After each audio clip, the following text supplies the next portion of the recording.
Most people think the cost of waiting on HVAC replacement is about price, but that's usually not the real cost.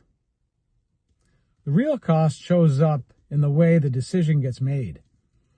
When a furnace fails in the middle of winter, you are no longer comparing calmly. You are solving a problem. That changes everything. Your timeline shrinks, your options shrink, your patience shrinks. You don't explore the same way. You don't evaluate the same way. You don't ask the same questions. You just want heat back. And that makes sense, but it's very different from choosing while everything is still working. When a system is still running, you have space. You can look at efficiency.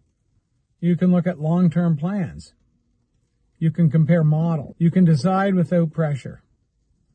Waiting doesn't just affect price, it affects control. And control is usually worth more than a small price increase.